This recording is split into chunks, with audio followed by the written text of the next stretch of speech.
My name is Christian Junior Wigwe. I like to go by Christian Junior for short. I am the managing director of a company called Rhics Technology.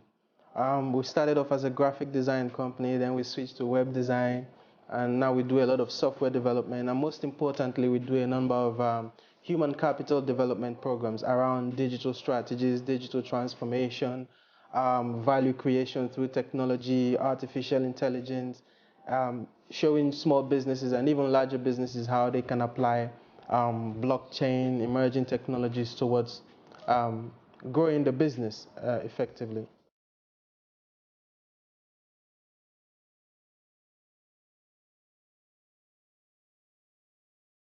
I studied IT. I studied in Liverpool John Moores University. I graduated in about, I think, like 10 years ago precisely now. And I started this company about 2 years after I finished university. I started it from my bedroom in the UK, and in the last 7, 8 years, we have grown from the UK to Lagos, to Trinidad, to Guyana, Grenada, and we do a number of work for a lot of companies around the world, big brands, small brands. Yeah, so we work for everybody, and that's where we are right now.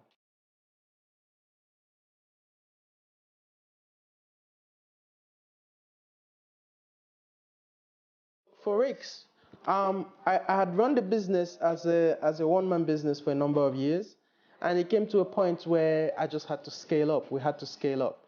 So at that point, I had a number of options. A number of people in the UK that are in my industry and in my field, when they scale up, they go to India and they set up these service centers in India. So I thought about doing that, but I had a bad experience working with an Indian company. So I thought, okay, if they act like this, then I don't want to be involved with them. And I decided to come to Lagos instead. So I decided to set up this service center in Lagos. I thought, if I'm going to give my money away, I might as well give my money away to people in my home country.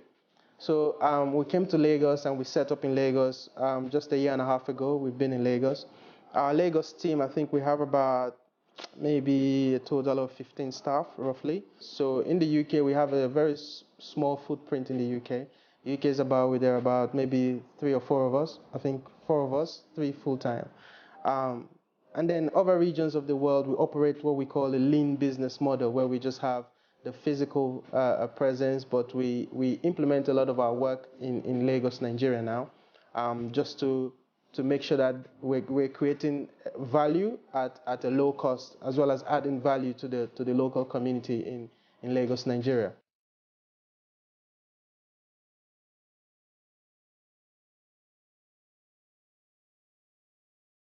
For me, one of the things I'm forever grateful to the UK for was some of the opportunities they gave to me.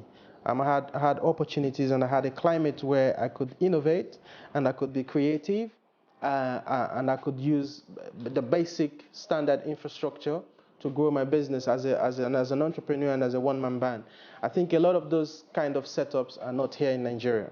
The business climate here is a survival of the fittest.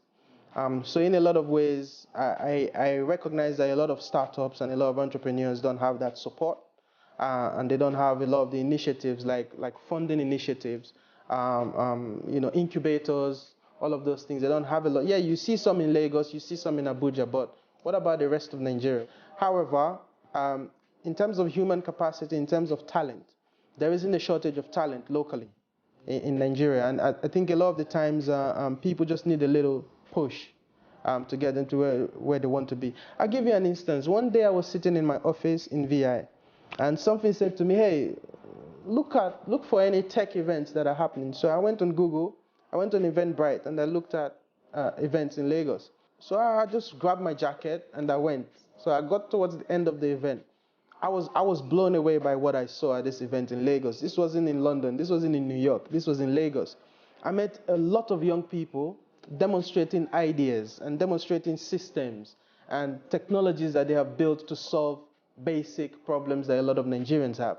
I was blown away because I thought, how were these guys able to achieve all of these? I mean, usually you have big companies in the UK, they spend years of research and put a lot of finances into achieving those kind of results. So I saw a bunch of young people doing amazing things, particularly around data science, artificial intelligence. And I was so impressed that I hired 3 of them from that event. So right now I have 3 of those young people in our VI office going through, they're doing a 6-month internship with us, where we run them through real life practical projects and situations. The most important thing, they can actually earn whilst they learn new skills. So I think we need to actively create opportunities for young people.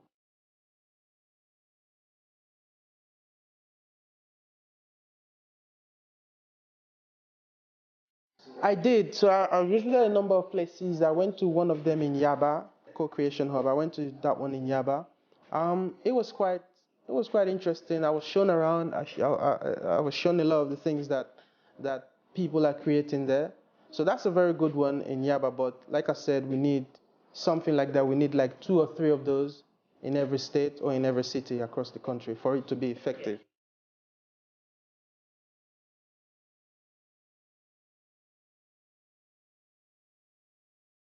With emerging technologies, there's been a huge shift in technological development, which is in the last, say, about 15, 20 years ago, if any small business wanted to innovate, the small business would have to, first of all, invest a lot of money in infrastructure. So you need to get like a huge server room, you need to get your own power plants and your generators, and basically you need to build the infrastructure first before you can start building the software on top of that infrastructure. But all of that has changed with the proliferation of social media, advancements in mobile technology, and the low cost of mobile devices has actually pushed the internet agenda and the digital agenda so much. Now, when small businesses want to innovate, because of uh, all the existing platforms, they don't actually need to start from scratch. They don't have to start from scratch. So the cost of innovation has been cut dramatically by probably 95%. Right now, if I want to get involved in artificial intelligence, as a small business, I can start very simple, and you can take this from here. One of the simplest forms of implementing AI, artificial intelligence, is through chatbots. So I can develop a chatbot that would communicate with my customers as if they were communicating with a human being. So it's a very intelligent application that would actually answer most of the queries that the customers would have. So when you think about a small business, most of the queries they receive or most of the communication, they are requests for information. So I want to know how much this product costs. I want to know what this product will do for me, for example, and I want to do some kind of comparison. So when you think about that, businesses actually spend most of their time communicating with their clients, doing information exchange rather than selling. So if a small business wants to implement this right now, all they need to do is start off on Facebook. So you can set up a Facebook business page. You can install an application on your Facebook business page that would actually communicate with people, your clients, and your customers automatically. I can go from where I am right now to having this application communicate with my customers without spending any amount of money whatsoever.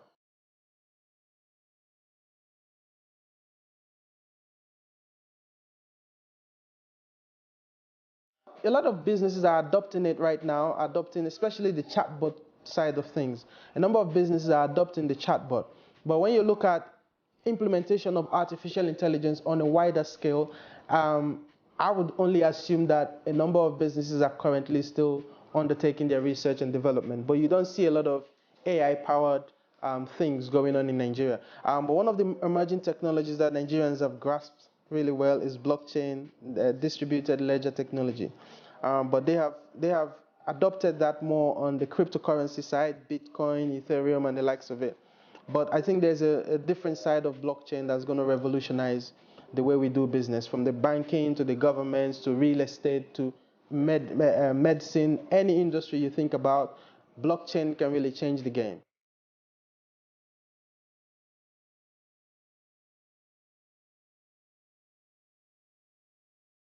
I would have thought I think we have more than 33%. But if the NCC says 33%, I can't argue with them. They probably know better than me.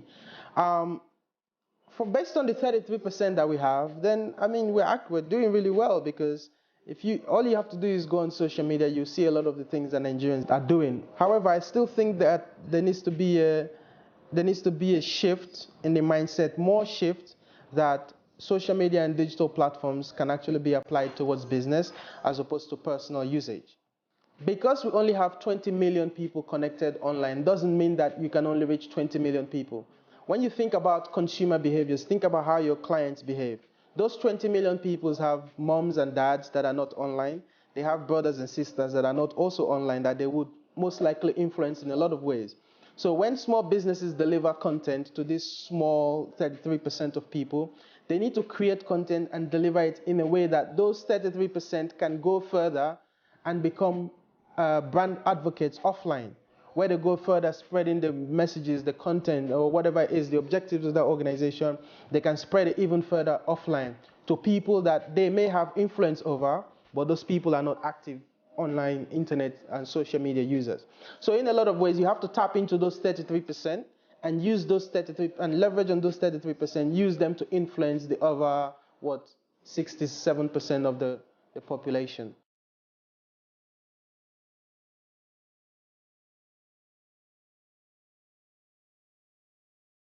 It depends on what the business actually does. So, for example, for starters, I think everybody needs to have a website. That's non-negotiable because you can be on social media and Instagram and peddling your stuff and all. That's really cool. But 75% of your customers are going to look for your products on search engines like Google and Yahoo or Bing.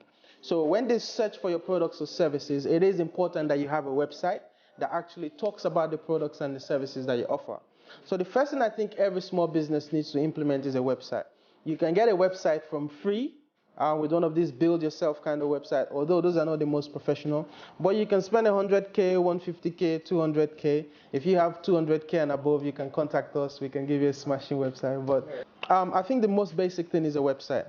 Then the next thing after a website is small businesses must have social media presence on all the social media accounts. There isn't too much, right?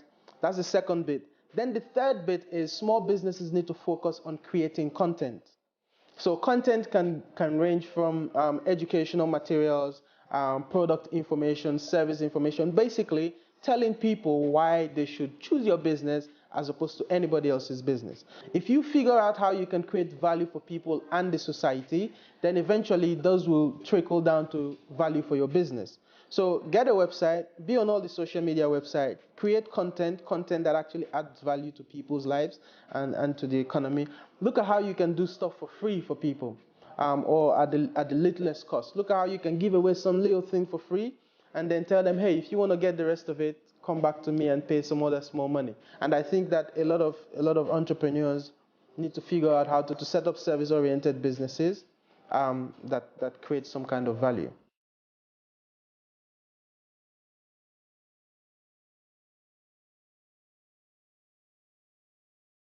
We have a training program in Lagos at the end of this month, 28th to the 30th of August in Lagos, and then 4th to the 6th of September in Abuja. And this training is about, we've called it disruptive digital transformation strategies. So what we're saying is in over 3 days, we're going to immerse SMEs. In fact, when we run these programs, we've had big businesses too. So we're going to walk you through an experience, a practical experience for 3 days, where we will tell you how you can get from here, where you are, to like up there or places without limits. So that program looks at things like value creation through technology, strategic social media management and marketing. I will look at artificial intelligence and how you can apply it even to the smallest business at little or no cost. So if you want to be part of it, you need to send us an email, info@ricstech.com. That's RHICSTECH.com. All you need to do is just send us an email, or you can give us a call to find out how you can take part in this program. And hey, we're probably the only company that does this in Nigeria, right? If you attend this 3-day program, and at the end of it you feel like, it wasn't useful to me, I've applied the things I learned, it didn't work, we will give you 100% of your money back.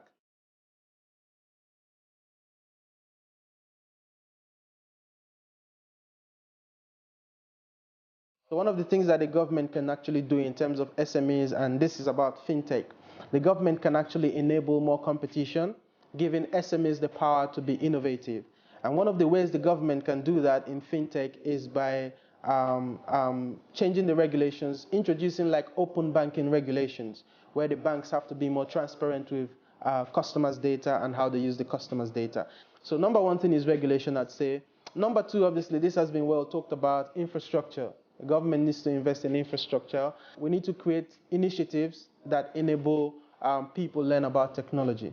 For example, you can have a lot of junior coders academies, or you can have junior coding initiatives where young people and kids can learn how to write programming codes before they even grow up. So human capital development, regulation, infrastructure, I think those are the three main points that we need to focus on to drive small business growth. Hi, my name is Christian Jr. You're watching Rave Tech on Rave TV.